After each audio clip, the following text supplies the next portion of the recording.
Elle va répondre à vos questions, les questions que vous posez, que nous nous posons tous en tant que Centrafricains.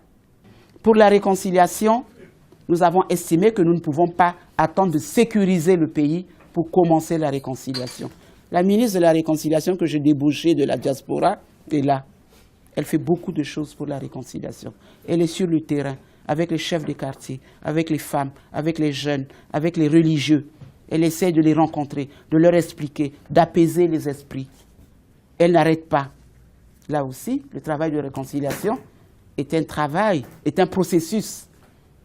Des cœurs qui ont été meurtris, des cœurs qui ont été endoloris, il faut y aller doucement. Il faut leur expliquer les choses pour qu'ils acceptent. Et c'est un travail qui se fait. Nous avons fait une architecture du processus de réconciliation que nous voulons. Avec les forces vives de la nation, nous devons finaliser cette architecture. Parce que nous estimons qu'il ne sert à rien. Compte tenu des expériences que moi j'ai vécues, M. Gabirol est là, dans l'organisation des dialogues nationaux, des dialogues politiques inclusifs, où les politiques viennent s'embrasser avec les mains et le couteau dans le dos, nous n'allons pas avancer. Tant que les communautés à la base ne se seraient pas acceptées, si on n'a pas commencé la réconciliation à la base, il est inutile d'organiser un dialogue politique. Mais nous l'envisageons. Nous l'envisageons dans un processus. Ça va être la conclusion de ce processus-là. Et nous disons également, s'il n'y a pas de réparation, s'il n'y a pas de condamnation, de justice, comment voulez-vous réconcilier les gens? C'est des procédures qui se mettent en place en même temps. Et nous n'avons pas beaucoup de moyens. C'est pour ça que nous allons de pays en pays, de réunion en réunion, pour expliquer notre vision et obtenir les appuis financiers nécessaires pour mener à bien notre vision. On a beau avoir de belles visions. Si on n'a pas les moyens de les mettre en œuvre, c'est totalement inutile. Donc c'est ce que je voulais vous dire en ce qui concerne la réconciliation et l'impunité. S'agissant maintenant de l'orthodoxie financière, nous n'avons pas d'argent, pas beaucoup d'argent. Nos ressources propres, comme vous le savez, proviennent des taxes que nous prenons sur les importations, essentiellement sur les importations qui viennent du Cameroun, les corridors, Bangui, Beloko, Douala, etc. C'était un corridor entièrement tenu par les anti-Balaka, avec des barrages, avec des barrières, etc. Ils levaient les taxes, les impôts, etc. Les anti-Balaka, ils ont une tentacule partout dans la ville, dans le pays. Nous avons estimé qu'il y avait beaucoup d'humanitaires qui ne pouvaient pas acheminer l'aide auprès des populations. Ensuite, des opérateurs économiques qui ne pouvaient pas non plus faire rentrer les marchandises. Nous étions à 8 jours de stock en matière de produits de première nécessité à Bangui. Si nous n'avions pas libéré le corridor, nous étions asphyxiés. Nous avons obtenu de Mr. Sangaris de sécuriser le corridor avec en accompagnant les convois. On a pu dégager tous les véhicules qui étaient en attente à la frontière de la RCA du Cameroun en termes de convois humanitaires, puis maintenant pour les opérateurs économiques. Seulement, pour le moment, il n'y a pas encore la sécurité dans la ville. Les opérateurs économiques sont très prudents. Ils attendent de voir que les choses évoluent avant de faire des importations. Au jour d'aujourd'hui, le sac de ciment est à 17 000 francs CFA. Qui peut construire avec ça? Alors que justement, il y a eu beaucoup de destruction de biens et qu'il faut, biens immeubles surtout, et qu'il faut reconstruire. Nous avons une inflation. Madame le ministre de l'économie est là. Elle peut d'ailleurs répondre au fils Limbio, qui parle de l'aspect financier, puisque c'est elle qui est en charge de cela. Nous avons une inflation qui monte. Une inflation d'ailleurs organisée, parce que les gens stockent des marchandises. Les grossistes, en fait, n'ont pas beaucoup souffert. C'est des gens qui ont eu la capacité de payer ou les Séléka ou les anti-Balaka pour leur préserver leurs dépôts. Ils n'ont pas beaucoup perdu. Ce sont les détaillants ou les petits commerçants qui ont beaucoup perdu à ce niveau-là. Donc nous avons conscience qu'il faut lancer la machine économique et commerciale surtout. Moi je dis aux Centrafricains, les Tchadiens sont partis, les Sénégalais, les Camerounais, les Aoussa, tous ces gens sont partis. C'est eux qui tenaient le commerce. Hey, le terrain est vide maintenant. Prenez ce commerce-là. Débrouillez-vous maintenant. Allez-y. Apprenez maintenant à vous lancer dans les affaires. La nature a horreur du vide. Soyez là. Essayez. Nous, si nous avions les moyens, nous aurions pris des mesures incitatives pour aider les opérateurs économiques. Moi, je prends l'engagement d'essayer d'aider les femmes à se lancer dans ces affaires-là parce que c'est les plus sérieuses. Je me bats pour constituer un fonds pour aider les femmes à travers des micro-subventions et des micro-crédits. Ça, je vous l'assure, parce qu'elles sauront gérer ces fonds-là. Je ne vais pas donner aux jeunes, une fois qu'ils ont un peu d'argent et des casiers de bière devant les machins. Non, mais c'est vrai, c'est une réalité. 50 ans d'échec.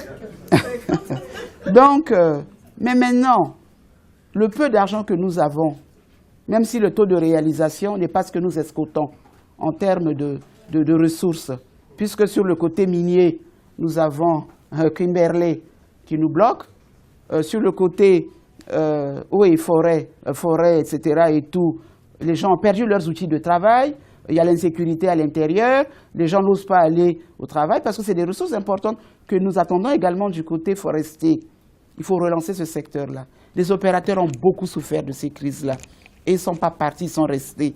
Il faut les aider quand même, il faut les accompagner. Peut-être pas dans la mesure de ce qu'ils attendent, mais il faut les accompagner. Maintenant, pour l'argent que nous allons recevoir de l'extérieur, nous n'avons rien. Nous avons des annonces en ce qui concerne les salaires, puisque ça a été une préoccupation. La CEAC a décidé à Addis Abeba, il y a 1 mois, d'accompagner la République centrafricaine. Chaque pays membre de la CEAC devant verser 5 milliards. 4 milliards revenant au budget centrafricain et 1 milliard pour soutenir la MISCA. Ayant attendu en vain, j'ai pris mon avion, je suis allé au Congo. Monsieur le Président, j'attends toujours ces 5 milliards, il faut que je paye les salaires. Si je ne paye pas les salaires, le Centrafricain est dans une misère telle que ça va être difficile. S'il faut que vous m'ajoutez la grogne sociale déjà au problème d'insécurité, je ne vais pas m'en sortir. Il faut aider la transition. Le Président Sassou a donné sa contribution. Ça m'a permis de payer le mois d'octobre. Il y a eu un tollé général de la communauté internationale. Oh là, nous avons programmé de vous aider à payer les salaires de février jusqu'au mois d'août pour vous permettre de vous organiser, de mettre en place la chaîne financière, etc. et tout. Ça risque de nous créer des problèmes. Vous devez payer les mois en cours qui arrivent. Je dis, je fais quoi des arriérés? Ils me disent, voici ce que vous pouvez en faire, mais nous, communauté internationale, nous allons payer, vous aider à payer seulement les mois en cours. J'ai dû faire venir les syndicats pour leur expliquer la situation. Dans Bangui, la présidente a décidé de geler les arriérés de salaire. Je dis, je n'ai pas dit de geler les arriérés de salaire. Sur les contributions que nous attendons de la communauté internationale, nous allons payer les mois 2014. Mais nous allons également mobiliser des ressources internes. Et sur nos ressources internes, nous allons essayer d'éponger au fur et à mesure les arriérés. J'ai dû expliquer cela pour que les gens comprennent. Mais tout de suite, les politiques ont commencé à dire, voilà, elle gèle nos arriérés, etc. Ça a encore commencé des grognes. Ça a commencé à créer des problèmes encore. Mais puisque je vais, moi, recevoir des fonds de la communauté internationale, je veux des assistants techniques sur toute la chaîne financière. Je veux des assistants techniques aux douanes. Je veux des assistants techniques aux impôts. Je veux des assistants techniques au trésor. Je veux un contrôleur financier, comme à l'époque. J'ai demandé cela. J'ai également demandé à l'Union européenne, je veux un audit. Je veux qu'on me dise à quel niveau j'ai pris ce pays. Pour ne pas que demain on dise qu'elle est venue, elle a bouffé ci, elle a fait ci, elle a fait ça. Et tout cela est en train de se mettre en place. Donc je veux avoir ça. Je viens même de demander un conseiller militaire à Hollande. Pour qu'ensemble, on voit si on peut m'aider à organiser, à voir l'armée, le DDR, etc. Vraiment, c'est des choses que je suis en train de faire. Laissez-moi le faire. Ne soyez pas impatients. Je sais qu'il y a beaucoup d'attentes, beaucoup de besoins et qu'il y a une certaine impatience. Mais les choses se mettent en place. On ne peut pas communiquer sur tout. Tant qu'on n'a pas obtenu, on ne peut pas communiquer, donner ces informations. C'est des choses qui se négocient, qui se font. Le jour où on l'aura obtenu, on vous fera un compte rendu parce que moi, j'ai pris l'engagement tous les trimestres de dire exactement comment évolue la transition. Et ça, dès le départ, je l'ai annoncé. Voilà ce que je peux vous dire globalement. On me fait un signe sur le temps. la place de la culture. C'est à un converti que vous parlez. Moi, quand j'étais à la mairie de Bangui, je me suis beaucoup investi dans la culture. Quand je suis allé à Paris et qu'il y avait le 5 décembre, j'étais au théâtre de Paris. J'étais avec Mamba Tchaka, j'étais avec Grosjean, j'étais avec tout ce que vous voulez pour organiser Bangui, Bamako, Paris.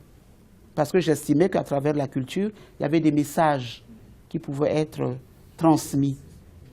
Quand vous avez fait votre défilé, je ne vous ai pas encouragé. Je vous ai encouragé. Et tous les orchestres, je les encourage. Madame le ministre, qui est là, a eu des activités avec les artistes pour les encourager parce que c'est vous qui pouvez transmettre des messages d'apaisement et de paix. Donc nous, on ne vous néglige pas. On travaille avec vous. Mais également, il y a des appuis que nous ne pouvons pas vous donner parce que nous avons tellement de priorités que nous préférons des fois orienter certains appuis dans les secteurs prioritaires que sont la santé, l'éducation, l'humanitaire. Et que bon, pour certains, bien que nous reconnaissions leur place dans le développement, dans la reconstruction du pays, nous sommes obligés de faire des choix. Souvent, c'est des choix douloureux, mais nous sommes obligés de faire ces choix-là. C'est tout ce que je peux vous dire. Merci.